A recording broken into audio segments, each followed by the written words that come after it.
I still remember the sound of Carl's truck rattling down that forgotten gravel road, the tires popping over rocks like knuckles. The deeper we went into the woods, the more the world seemed to fold in on itself, until all that was left was the narrow road, the trees, and us. The sun had just slipped behind the tree line, bleeding orange into gray, and the shadows stretched longer than they should have. By the time the pond revealed itself, I felt like we'd crossed into some place we weren't meant to find. "There," Carl said, cutting the headlights. His voice sounded low, almost reverent. The water beyond the trees looked wrong. Too still, too dark. It swallowed what little moonlight there was, reflecting nothing back. "You sure no one comes out here?" I asked. Carl gave me that crooked smile of his. "Not anymore. Land's been empty for decades. Nobody wants it. Nobody even remembers it." The way he said "remembers" unsettled me. I didn't push it. By 9 o'clock, we were sitting at the bank, lines cast, the night folding down around us like a blanket. The silence was heavy. No far-off traffic, no farm dogs, not even crickets. Just the faint plink of water against mud and the occasional cry of some unseen bird. Carl balanced a lantern on an old crate, its glow soft and uneven, turning his face into a mask of shadows.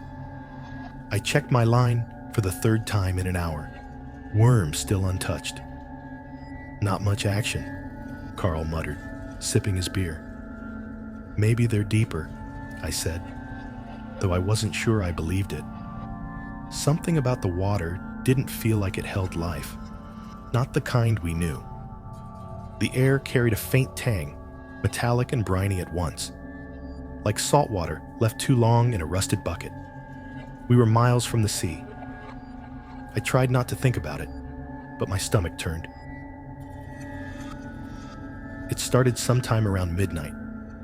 I was halfway through retelling some old story about a girlfriend when Carl cut me off with a sharp whisper.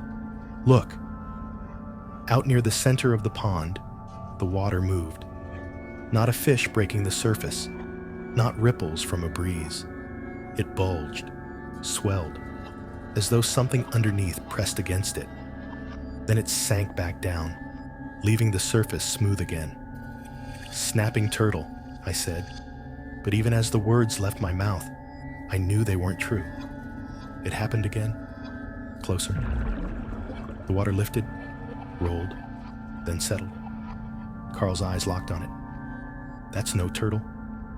The lantern flickered, casting the trees in jerking shadows. My throat dried up. I wanted to reel in, to leave, but I couldn't move. The pond stilled again, silent, waiting, and then it erupted. Water shot skyward, spraying the bank. A shape broke the surface, massive and slick. I couldn't make sense of it in the dim light. Only impressions. A claw that bent backward, skin ridged with something like gills, and eyes, unblinking and wet, catching the lantern glow. The air vibrated, a deep, low hum that I felt in my ribs more than I heard. My knees weakened. I stumbled back. Jesus Christ! Carl didn't look away. His voice was tight. "Now you see why nobody comes here." The thing lingered, circling just below the surface. Whenever it turned, pieces of it breached the water. A slick coil, a maw that opened sideways instead of forward, a glisten of teeth catching the moon. The pond grew darker, as though its presence sucked the light from the lantern. Then came the sound, a wet rasp, like something dragging breath through waterlogged lungs. It was coming toward us. Carl hissed, "Reel in! Now!" But I couldn't. My rod slipped from my hands and landed in the mud with a dull thud. The surface bulged, then rushed toward us in a swell. Waves slapped against the bank, soaking my boots. Something cold and slimy brushed my shin. I screamed. Before I could move, the water exploded again. A length of flesh shot upward, coiling around Carl's leg. He went down hard, dragged toward the waterline. "Carl!" I grabbed his arm, pulling, heels digging into the mud. My muscles screamed as I fought against the weight of him and whatever was beneath the surface. The lantern toppled, hissing out. Darkness collapsed around us. Carl thrashed, screaming. The thing pulled him inch by inch toward the water. My grip nearly slipped, but then his boot came free, yanked clean off his foot. The creature retreated with a rush of bubbles, disappearing beneath the surface. For a heartbeat, everything was silent except for our ragged breathing. Then we ran. Branches clawed at my face as we bolted through the woods, guided only by the faint memory of where we'd parked. Behind us, the pond seemed alive, sloshing and hissing, as though its depths had been stirred awake. I didn't stop until the truck loomed into view, headlights catching on wet gravel.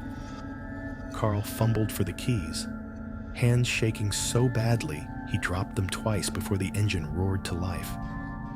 As the headlights lit the puddles in the dirt road, I swear I saw ripples spreading outward, as though the ground itself had absorbed the thing's presence. Carl floored it. Neither of us looked back. We never spoke of that night again. Not to each other, not to anyone. When people asked why we'd stopped fishing, Carl just said we'd grown tired of it.